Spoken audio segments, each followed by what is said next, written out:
बिस्मिल्लाहिर्रहमानिर्रहीम। अस्सलामुअलैकुम नाजरीन, तमाम तारीफ़ें ज़ात पाक की जिसने ये कायनात तख्लीक की, और दुरूद सलाम आखिर नबी हज़रत मोहम्मद सल्लल्लाहु अलैहि वसल्लम की ज़ात पाक पर जिनकी वजह से ये कायनात तख्लीक की गई। तो सबसे पहली बात और अहम तरीन बात नाज़रीन के TLP 137 साहब वाली सीट भी कन्फर्म है, वो भी आप टेंशन ना लें। और इसके साथ साथ जो सीट जीती गई है TLP की जानिब से कराची के अंदर, सैयद जमान जाफरी साहब हैं, इन्होंने जो सीट जीती है। और ये आर्मी चीफ साहब के कौमी भाई, ये किस तरह से कौमी भाई बंदे, ये तमाम चीज़ें इस वीडियो के अंदर शेयर होंगी आपके साथ डिटेल के साथ। जानने कितनी लीड से जीते, इनके मध्य मुकाबले कौन थे, हल्का कौन सा था, ये तमाम चीज़ें डिटेल के साथ बयान होंगी। अगर चैनल पर नए जितने भी भाई बहन भाई, उनसे रिक्वेस्ट है कि चैनल को लाजमी सब्सक्राइब करें, वीडियो को शेयर करें और कमेंट्स भी करें, ये आपसे रिक्वेस्ट है। तो सबसे पहले नाजरीन हम बात करते हैं सैयद जमान जाफरी साहब की। सैयद जमान जाफरी साहब जो हैं, इन्होंने NA 240 से इलेक्शन में हिस्सा लिया। इनके मध्य मुकाबल MQM थी, MQM के साथ साथ पीपल पार्टी थी, पीपल पार्टी के साथ साथ मुस्लिम लीग नून भी थी, और नून लीग के साथ साथ तहरीक इंसाफ भी थी। और इन्होंने यहां पर एक रिकॉर्ड बनाया है, सिंध असेंबली अपना कराची के अंदर सबसे ज्यादा लीड से जीतने वाले ये पहले उम्मीदवार बन गए हैं। कौन बन गए हैं? ये नाजरीन बन गए हैं सैयद जमान जाफरी साहब। और ये आर्मी चीफ साहब के कौमी भाई किस तरह से हैं, ये भी आप सुन ले।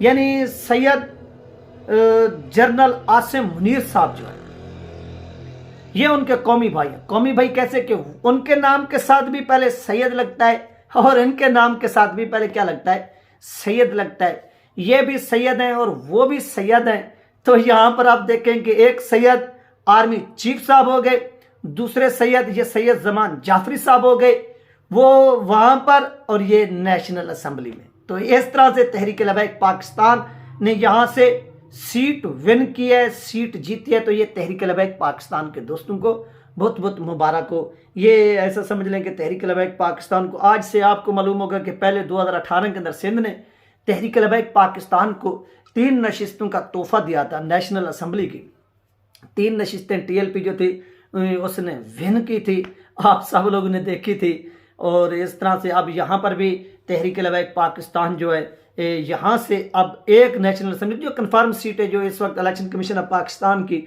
वेबसाइट पर भी चल रही है, यहाँ से भी तहरीक लबैक पाकिस्तान जो है वो नेशनल असेंबली की सीट जीतने में कामयाब हुई है। अब चलते हैं आगे नेक्स्ट कि इनके मद्दे मुकाबल कौन सी शख्सियत थी। नाजरीन, इनके जो मद्दे मुकाबल शख्सियत थी उसका नाम है रमज़ान साहब। ये रमज़ान साहब आज़ाद उम्मीदवार की हैसियत में इन्होंने हिस्सा लिया था, और इनको तहरीक, यानी ये तहरीक इंसाफ के नामजद उम्मीदवार थे, और इन्होंने आज़ाद हैसियत में हिस्सा लिया। तो इन्होंने जो टोटली वोट हासिल किए, वो वोट हासिल किए हैं इन्होंने 15,201। यानी तहरीक लबैक पाकिस्तान के सैयद जमान जाफरी साहब ने जो वोट हासिल किए, उनके वोटों की तादाद है 40,000, यानी 47,980 वोट हासिल किए हैं सैयद जमान जाफरी साहब ने। और सैयद जमान जाफरी साहब के मद्दे मुकाबल जो रमज़ान साहब हैं तहरीक इंसाफ के, उन्होंने जो वोट हासिल किए उनके वोटों की तादाद है 15,201। ये आपके साथ NA 240 का रिजल्ट शेयर किया जा रहा है। यहाँ पर तहरीक लबैक पाकिस्तान ने ये सीट विन की है, और जमान जाफरी साहब जो हैं उन्होंने ये सीट विन की है, अपने नाम की है। ये तहरीक लबैक पाकिस्तान के MNA के कैंडिडेट हैं। 32,000 की, ऐसे समझ लें कि इन्होंने, ये एक तारीख का हिस्सा है कि 32,000 की लीड से ये तहरीक लबैक पाकिस्तान के कैंडिडेट वो अपनी सीट जीतने वाले पहले कैंडिडेट बन गए मौजूदा इस 2024 के इलेक्शन में, जिन्होंने अपने हरीफ को, अपने मुखालिफ को क्या किया, 32,000 की लीड से शिकस्त दी है। ये तहरीक लबैक पाकिस्तान के लिए सरप्राइज है, इनके लोगों के लिए सरप्राइज है जो सुबह से वेट कर रहे थे। अभी आप ऐसे समझ लें कि तहरीक इंसाफ की, यानी आज़ाद कैंडिडेट की जो सीटें दिखाई जा रही हैं वो 55 शो की जा रही हैं, और इसके साथ साथ जो दूसरी नशिस्तें दिखाई जा रही हैं किन की, पीपल पार्टी की, वो तकरीबन 39 दिखाई जा रही हैं, 39। और इसके साथ साथ नून लीग की 35 शो की जा रही हैं, दिखाई जा रही हैं। ये मैं नेशनल असम्बली के आपके साथ ओवरऑल जो है ना वो बात कर रहा हूँ। और नून लीग के साथ साथ JUI होगी, फिर MQM होगी, इस तरह। और तहरीक लबैक पाकिस्तान की जो officially election commission of Pakistan ने शो की है, जो दिखाई है, उसके मुताबिक साद हुसैन रिजवी साहब का तो हल्का अटक हो गया, वहां पर तो आ गए हैं 70%, यानी 70% तक साद हुसैन रिजवी साहब आ गए हैं, उनको बरतरी हासिल है, वो आगे जा रहे हैं। और देखते हैं कि उनके रिजल्ट में ये रद्दोबदल करते तो नहीं जिस तरह से ये दूसरों के रिजल्ट्स में कर रहे हैं। तो ये चीज़ें नाज़रीन जो इस वक्त क्या हो रही हैं कि तहरीक लबैक पाकिस्तान के साथ हो रही है, और तहरीक लबैक पाकिस्तान जो है वो डट कर मुकाबला कर रही है और आगे बढ़ती जा रही है। ये एक बहुत बड़ा गिफ्ट है तहरीक लबैक पाकिस्तान के लिए, तोहफा है। और तहरीक लबैक पाकिस्तान को जिन्होंने ये तोहफा दिया, तोहफा यार कौन देते हैं, ये पब्लिक ही तोहफा देती है, उनके अंगूठों से, उनके वोटों से, उनके सपोर्टों से ही ये लोग कैंडिडेट जो हैं, ये MNA मुंतखब होते हैं, नेशनल असम्बली तक जाते हैं। ये पब्लिक ही है जिसने TLP को ये गिफ्ट दिया है, कराची से NA 240 से। तो ये नाज़रीन तहरीक लबैक पाकिस्तान ने कामयाबी हासिल की। और इनके जो मद्दे मुकाबल बिल हरीफ थे, उन्होंने 15,000 वोट हासिल किए और 32,000 से तहरीक लबैक पाकिस्तान जो है ये सीट जीत गई। ये कराची के अंदर मैंने आपको पहले भी बयान किया था कि जब ये MQM नहीं बनी थी, जब ये MQM नहीं बनी थी तो शायद नूरानी साहब हो गए, इनके साथ ही हो गए, ये यहाँ से 5 जो नशिस्तें थी वो जीत जाते थे, 5। यानी यहाँ पर कराची के अंदर एक मजहबी वोट है और इस मजहबी वोट को जियाउल हक ने तोड़ा। जब जियाउल हक ने तोड़ा तो तहरीक लबैक पाकिस्तान को इसका ऐसे समझ ले, उस वक्त की जो जमात थी मजहबी, उनको नुकसान हुआ। और वो मजहबी जमात थी जमीयत उलमा पाकिस्तान, वो वहाँ से ऐसे समझ लें कि उनको तोड़ने के लिए MQM क्रिएट की गई। और अब MQM को जिसने नत डाली है या उनके घर में शिकस्त दी है, वो शिकस्त देने वाली तहरीक लबैक पाकिस्तान। और इस तरह से ये रिजल्ट आ रहे हैं, आपके साथ शेयर भी किए जा रहे हैं कि सैयद जमान जाफरी साहब हैं, इन्होंने भी यहाँ से, जो पंजाब के अंदर आपको बताया था कि पंजाब के अंदर तहरीक लबैक पाकिस्तान जो है वो एक नशिस्त जीत चुकी है। और वहाँ पर तहरीक लबैक पाकिस्तान के जो PP 55 शक्करगढ़ से तहरीक लबैक पाकिस्तान के उम्मीदवार चौधरी महमूद अहमद संगड़ियाल साहब जो हैं, ये तहरीक लबैक पाकिस्तान के जीत चुके हैं।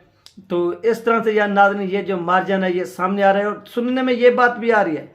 और अफसोस की बात यहाँ पर एक ये भी है, ये अभी जो रिज़ल्ट सामने आया है तो फाइनल रिज़ल्ट है, तो final result in next video बनाएंगे। तो कोई बात नहीं है, ये गेम का हिस्सा होता रहता है। तहरीक लबैक पाकिस्तान के हवाले से नाज़रीन एक और भी खबर सामने आई है, वो खबर अफसोसनाक है और उसके ऊपर समझ नहीं आ रही कि जिन दोनों मेंबरान के मुकाबला था वो थे ईमान तहर साहबा और साद हुसैन रिजवी साहब। लेकिन साद हुसैन रिजवी साहब को यहाँ पर हराया गया है, अफसोसनाक जो ना वो अमल है। और इनके ऊपर जितनी भी थूका जाए वो कम है। इन बेशर्मों ने जो काम किया है यार, ये समझ नहीं आ रही है हुआ क्या है। इसके ऊपर जो है ना वो डिटेल के साथ मज़ीद जो है ना आपके साथ बात करते हैं कि साद हुसैन रिजवी साहब के साथ ये क्या हुआ है और इस वक्त नफरी क्या कर रही है।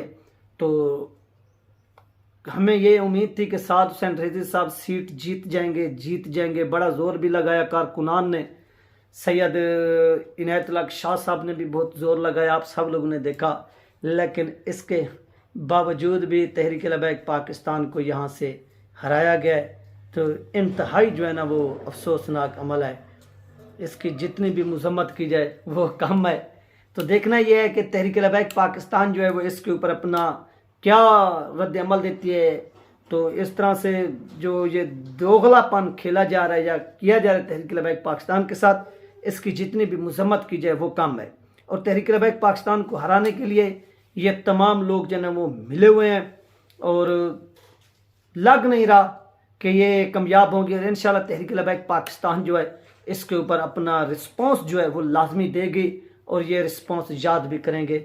घबराने की बात नहीं है, बाकी हार जीत जो है वो हिस्सा होती है और कोई हार भी जाता है, लेकिन आप हार ज़रूर गए मगर बिक के नहीं, नाकाम नहीं हुए। बिस्मिल्लाहिर्रहमानिर्रहीम, अस्सलाम वालेकुम नाज़रीन। जैसा कि आप जानते थे कि साद हुसैन रिजवी साहब के एक साथी वो जीत चुके थे, जमान जाफरी साहब कराची से। तो अब उनकी भी न्यूज़ आई है कि वो बिहार के और उन्होंने 17,000 वोट लिए। पहले उन्होंने 40,000 वोट लिए थे, आपके साथ वीडियो के शुरू में ये बयान किया गया, लेकिन एंड पर अब जो रिज़ल्ट है उसके तहत इन्होंने 17,000 वोट लिए और वहाँ से ये हार गए। ये वो खुशी की खबर थी पहले, फिर ये गमी की खबर है ये जो आप लोगों के साथ शेयर की जा रही है। अपना ख्याल